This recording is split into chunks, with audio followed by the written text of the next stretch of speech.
সকালবেলায় ঘুম থেকে উঠে স্নান করে প্রথম কাজ হচ্ছে আমার গোপাল সোনাকে পুজো দেওয়া। তো এই দেখো আমি অনেক ফুল পেয়েছি আজকে, আর কত সুন্দর করে সাজিয়েছি দেখো ফুল দিয়ে ঠাকুরকে। সব ঠাকুরকে আমি ভালো করে সুন্দর করে ফুল দিয়ে সাজিয়ে পুজো দিয়ে দিলাম। আর দেখো আমার গোপাল সোনাকে কত সুন্দর লাগছে। তারপরে আমি চলে আসলাম সোজা রান্নাঘরে। তো আজকে রান্না হবে পটল ভাপা বাদাম দিয়ে।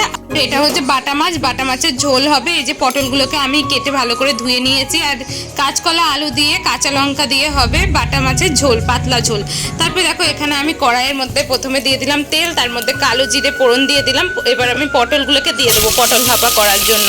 তো আমি বাদাম দিয়ে কিন্তু পটল ভাপাটা করি, দারুণ লাগে খেতে। তোমরা চাইলে এইভাবে করে দেখতেই পারো, খুব সুন্দর হয়। তারপরে এর মধ্যে লবণ আর হলুদ দিয়ে দিলাম একটুখানি, আর পটলগুলোর মাঝখানে একটু চিড়ে নেবে যাতে মশলাটা ভালো করে ঢোকে। তো আমি একটু চিড়ে নিয়েছিলাম। এবার দেখো বাদামের খোসাগুলো ভালো করে পরিষ্কার করে নিচ্ছি, কোনো রকম পরিষ্কার করে নিয়েছি। তারপরে মিক্সচার মেশিনে কাঁচা লঙ্কা, আদা আর বাদামটাকে ভালো করে পেস্ট করে নিয়েছি।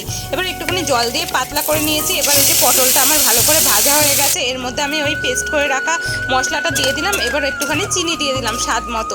চিনি দিতেই হবে, না হলে ভালো লাগবে না, একটু মিষ্টি মিষ্টি লাগলে ভালো লাগে। তারপরে এখানে জিরে গুঁড়ো দিয়েছি। এটা কিন্তু কাঁচা জিরে গুঁড়ো না, এটা আমি ঘরে ভেজে রেখেছিলাম, গোটা জিরে গুঁড়ো করা ছিল। তো সেটাই একটুখানি এর মধ্যে দিয়ে দিলাম। এবার ততক্ষণ ধরে নাড়তে হবে যতক্ষণ না এর থেকে তেল ছেড়ে যায়। দেখো এখান থেকে কিন্তু অনেকটা তেল ছেড়ে গেছে। তো এবার আমার পটল ভাপা রেডি হয়ে গেছে। একটুখানি মিষ্টি লবণটা চেক করে নেবে, ব্যাস।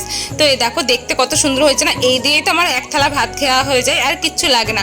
তোমরা এটা বাড়িতে বানাবে কিন্তু দারুণ লাগে। তারপর কমেন্ট করে জানিও তোমাদের কেমন লাগলো। তো চলো এখন এখানেই শেষ করছি ভিডিওটা। ভালো লাগলে like, comment, share and subscribe করে দিও। টাটা।